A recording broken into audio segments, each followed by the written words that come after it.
Valley Regional Medical Center presents WildAir.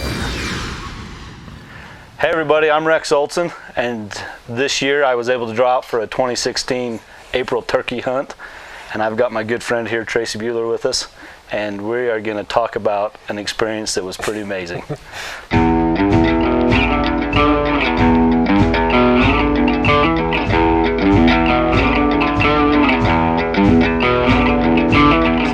How you doing, Tracy? I'm doing good. How are you? I'm doing good. Good. So I met with Tracy out in, we worked together. We had the opportunity to do what we always are best at, and that's talk hunting. Yep. So you said that, I told you that I had a tag. Yeah, and I told you had some access to some private property. Yep. And that early tag's the best tag to draw anyway, and so Catch him in the gobble. Yeah, we were pretty stoked. It's kind of a new thing for me.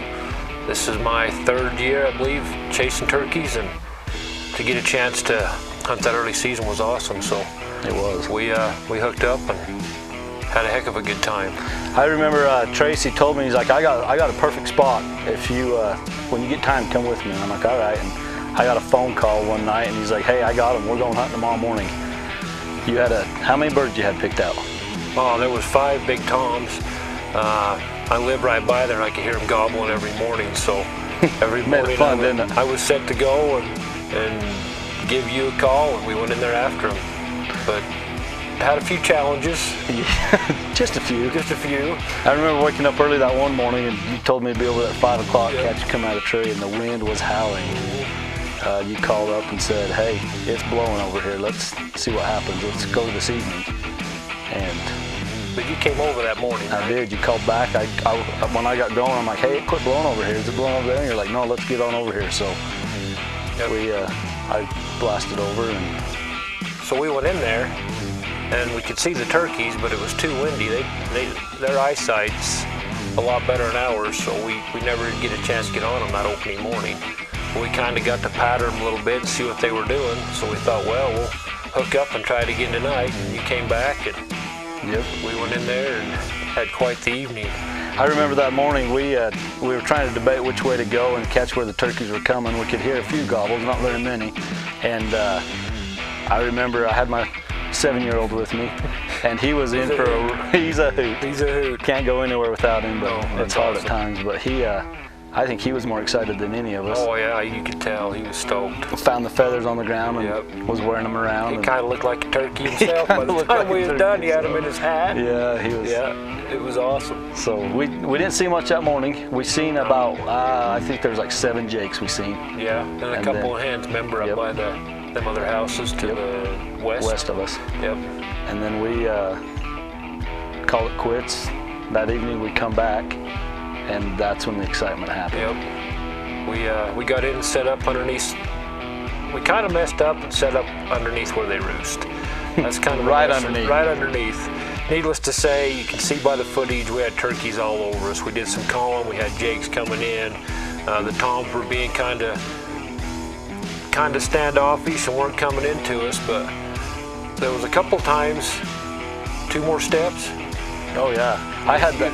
Smoked a tom that night. Yeah, I had my eyes set on that big tom that we knew was in there, and there was 2 really good toms, 5 toms, but there was 2 really good toms. Yep.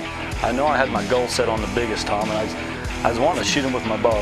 That's one of my bucket list challenges, and I knew we had the opportunity, and you were doing amazing calling.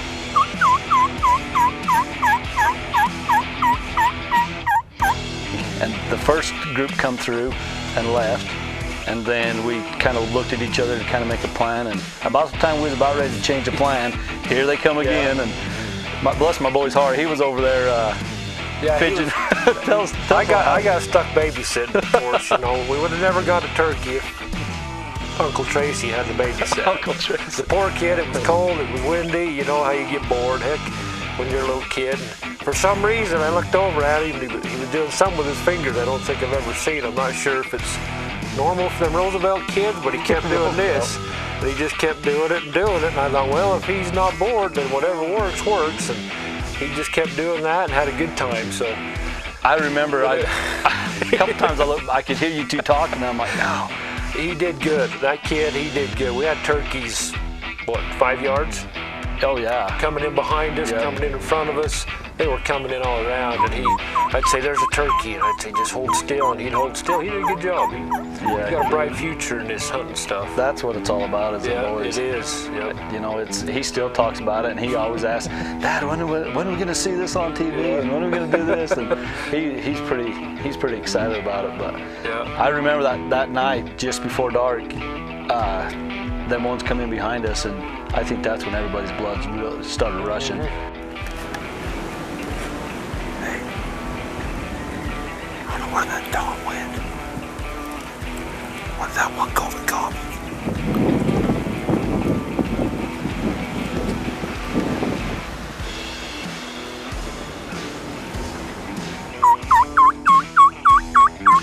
And they trotted off, and they didn't gobble a lot. No, but they're there for a minute. It was, well, the whole night was pretty quiet, but you started working the call just right, and here they come, and all of them turned in, and I needed 2 steps, and I could have had my big boy. And I think that wind had them buggered. Yeah, and I think we were we were too close to where they wanted to go to they bed. They didn't like what was at the But that bottom night of the was cool when we were done hunting and watching them all roost. Yes. That's something you don't see every day, to hear them things flying up in the trees. Yep. They sounded like 747, and just one after another. So that was pretty neat. So we didn't get one that night, but we sure had fun trying that day. Yeah. I remember we made a tentatively plan for the next morning, and you gave me the phone call and said, hey, let's make it happen. And I was on my way, and I was halfway there, probably 10 minutes out, and you called me up and you're like, where are you at? I'm like, I'm coming, I'm hurrying as fast as I can. And next thing I know, you said, meet me where you always park. Yeah. And I was a little bit behind. Yeah, he got there just in time though. The turkeys were strutting around right out in the open, right about where we park. You know, they got a wild side to them, but sometimes you wonder if they're a little bit, they get used complacent, get used to humans, and they kind of, these particular turkeys live kind of by a road, and they got a thicket behind them, you know, probably how many acres? That's probably 10. 10 acres they kind of hang out in, but we caught him out in the open, and I knew I didn't have much time to hunt. We'd hunted a few days, but I was one of them. Well, luckily we have jobs. Yeah, well, that is true. We don't want to jeopardize our jobs over a turkey. So we thought, well, we better get it done. And he presented the shot right there in the yard, and whack. Yeah, and the rest is history. Got a nice turkey. What is it? 9 inches, 9 inch beard. Yep, beautiful. Broadhead kind of raised a little havoc on the feathers, but Better tell us about your turkey. We've hunted this couple of days, right? How many days have we been in here? 3? It's 2 or 3. Day 23 or so. The other night we got into him, goodness gracious, had him at 30 yards. Just want to come out behind the rushing olive. Anyways, here it is. 10 minutes into our hunt. Perfect. We got a bird on the ground. Good deal. We like it. With the bow. Gotta love the omen. you know, it was pretty fun. Yeah, it's a fun hobby. I enjoy it. I've guided a lot of elk hunters in my day, and a lot of Easterners, and they always say they compare turkey hunting to elk hunting. And I just never could figure out how you can compare a 700-pound animal to a 20-pound animal. Well, they're pretty amazing. They're pretty amazing. Yes, they are. They're sneaky, and they're sly, and they're fun to hunt. It's a challenge. So if you think hunting turkeys is easy, guess again. Maybe if you're chumming them in with cat food. Or shooting them with shotgun. Or shooting them with a shotgun. But with cat food and bow, it's pretty fun. I've harvested 2 turkeys. The first one I kind of caught him on the run, cut him off the pass. The second one I called in, and that was awesome. Calling them in, it is the best. It's the blast. Just like elk. Yep. You know, it's a lot better I think to call an elk in than to catch him out in the open and shoot him. Yep. You know, but to each their own, and we just love to hunt. We love to hunt. Yeah. That's what it's all about, you know. It's boys. You know, that's the future, is them boys. Yep. He'll talk. We've got elk hunting stories, and now we got a turkey story, and it's something that they will always remember. I know that my youngest one that wasn't able to be there, he's planning on next year. Well, so good. I look forward to hunting with him and you. And it was a great time. We'll chase them gobblers again. Now that we know. Yeah, we'll keep perfecting our new hobby, right? Yeah, that's right. Yeah. Appreciate it, buddy. Yeah. Thank you very much. With you. It was fun. Pretty damn cool. Yep. Just get home from work to find your child is ill? No need to worry. Dr. Matt Bowen now has extended hours to help you and your family with their healthcare needs. Monday through Thursday, his clinic is open from 8 a.m. until 6 p.m., from 8 a.m. until 4:30 p.m. on Friday, and 9 a.m. until 1 p.m. on Saturday. Dr. Bowen is a family practice physician and can treat all your family's medical needs. His new office is at 1680 West Highway 40, Suite 202. Walk-ins are welcome.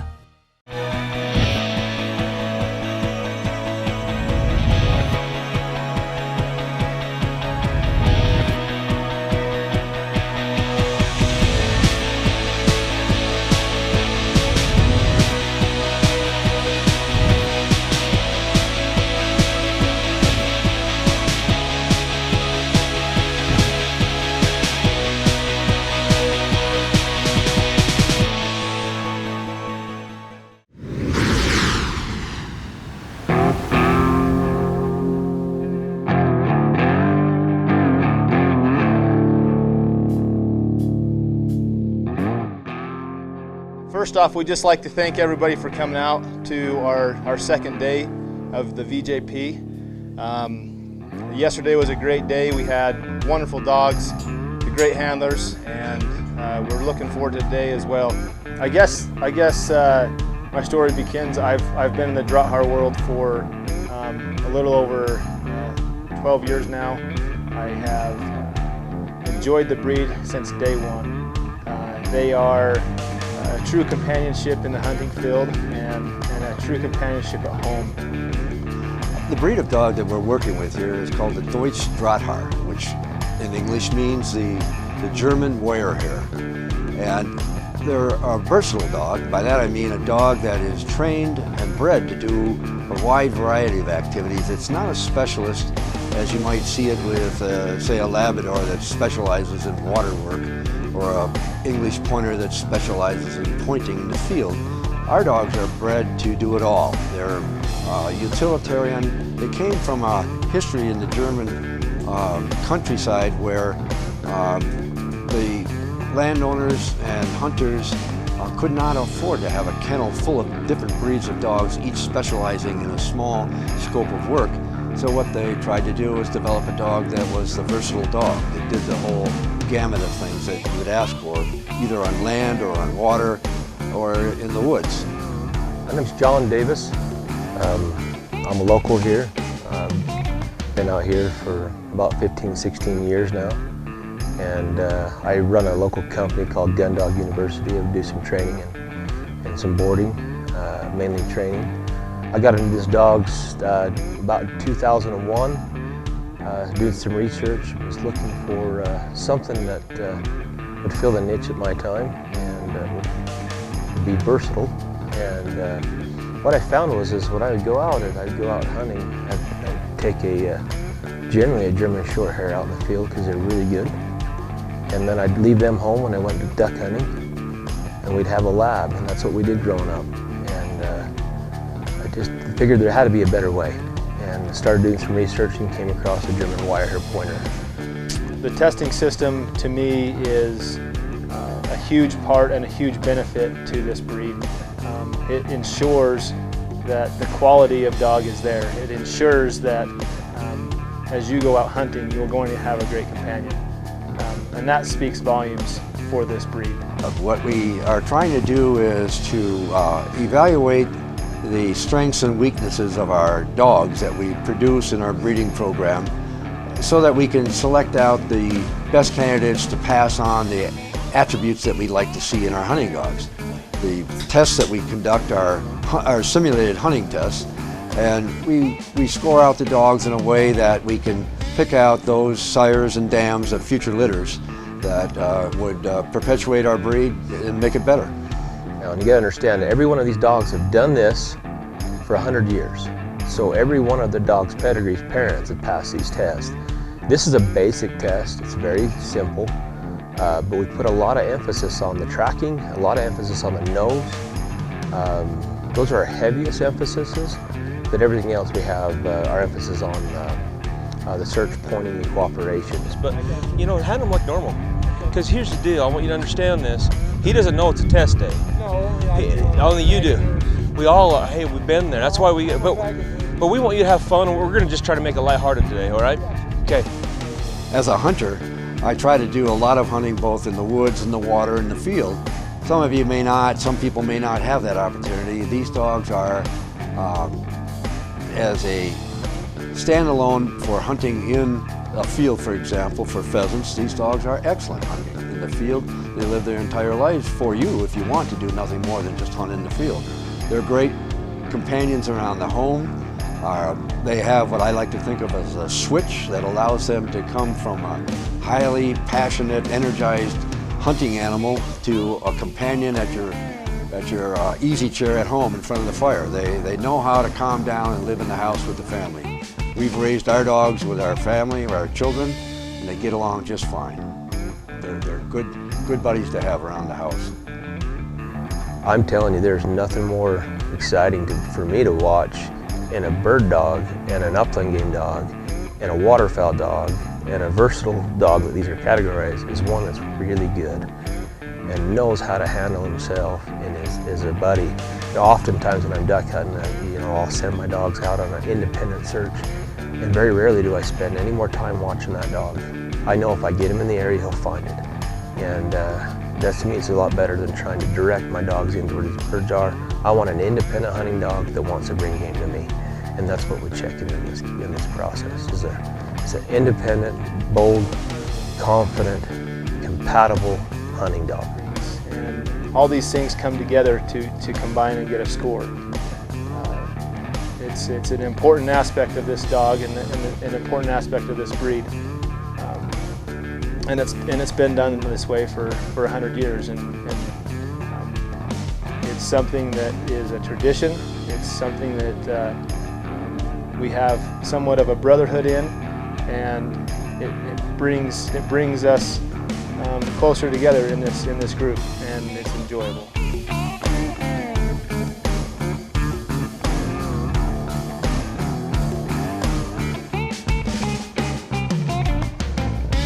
I've just been impressed. Just love the breed.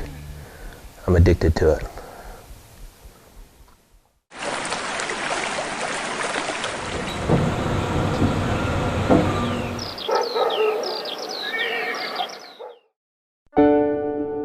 Thousand square miles. Rural, rugged, remote. Some may find it unappealing, but we call this place home. Connecting our homes, our farms and fields, our business and industry, our recreation. It's a necessity.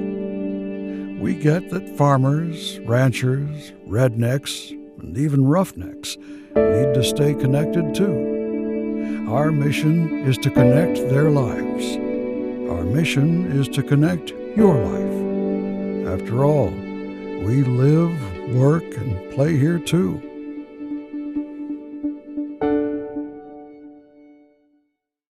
Just get home from work to find your child is ill? No need to worry. Dr. Matt Bowen now has extended hours to help you and your family with their healthcare needs. Monday through Thursday, his clinic is open from 8 a.m. until 6 p.m., from 8 a.m. until 4:30 p.m. on Friday, and 9 a.m. until 1 p.m. on Saturday.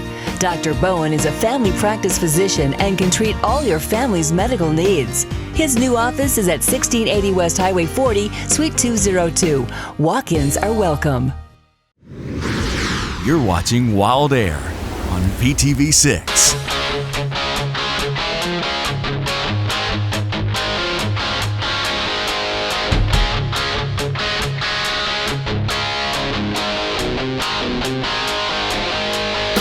I'm Travis Sanderson. I'm from Jones Hole National Fish Hatchery, and I'm the fishery biologist there.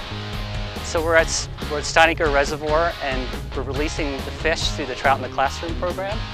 And we were here with the Terra Academy, the UNO Christian Academy, and a couple of days ago with the Ashley Elementary School, they also released their fish. And this is all part of the Trout in the Classroom program, and it's supported by Utah Division of Wildlife, U.S. Fish and Wildlife Service, and Trout Unlimited. And Trout Unlimited donated the tanks.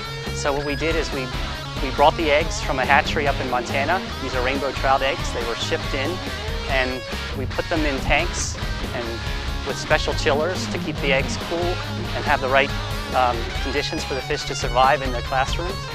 So we got them back in the beginning of April, the eggs, and they hatched about 10 days later, and then they were in their tanks for another month, and then they swam up. We call it swim up, and then the kids started to feed them. So they got to learn the whole process of how fish are raised and also the life cycle. So it's a great opportunity for kids to learn science, and they also use it to learn to read and to do just part of the learning process in the curriculum at the school. Hey, I'm Natalie Bourne with Utah Division of Wildlife Resources. I'm a regional fisheries biologist here out of Vernal. We're here at Steinaker State Park today with Trout in the Classroom program. We've got about 120 kids who are releasing their trout that they've been raising inside their classroom for about the last month and a half. So it's a really cool event for these guys to come out and see all their hard work pay off. There's been lots and lots of kids coming through this morning, and luckily the weather held out enough for us to get them in before the wind came up. My name is Carissa McGee, and I'm a kindergarten teacher at Terra Academy Charter School. So today we are out here at Steinaker releasing the fish that we have raised in our classroom for the program called Trout in the Classroom. It's a program that has been put on by Trout Unlimited, which is a group of very passionate people about fishing and keeping fish wild in the United States. It's a national organization, and then there's also the Utah Division of Wildlife Resources here that has helped us put this all together. We've had so much wonderful help from all of these people. I got the idea to get trout in the classroom by just researching different ideas for project-based learning. Terra Academy, our charter is based around hands-on learning and doing activities that will foster better environmental conservation and just a different way of learning that involves, being hands-on for the kids to learn how to do things in the real world.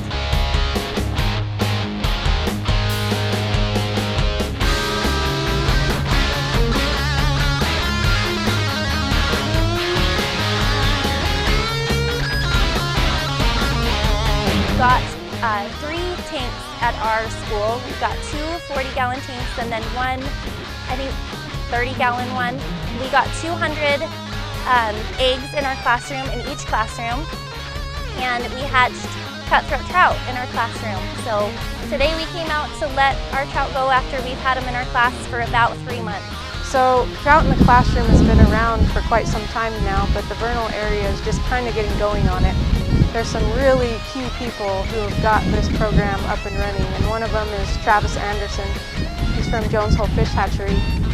He basically had a vision and wanted to help kids get this started and teachers get this started. So he took his own money and his own time and figured out how to make this all work. And just recently we found some really awesome local sponsors. Troy and Annette Meyer. They don't like me to tell them their names all the time, I guess, but they don't like to get their names out there for this kind of stuff. But they really are deserving of a thank you for this. The tank setups cost about $1,000 a piece to get them installed in each classroom, and those guys have been great. So there's just been some really key people to get this going, and we really appreciate everything that they do for these teachers and these kids. I mean, really, I think these kids, once they got the eggs in their classroom, they've been going in every single day checking on them, making sure that their fish are alive. It's just a really cool thing to have kids be able to do in our area. And we appreciate everyone who's helped out, and we want to try to keep this going into the future as much as we can.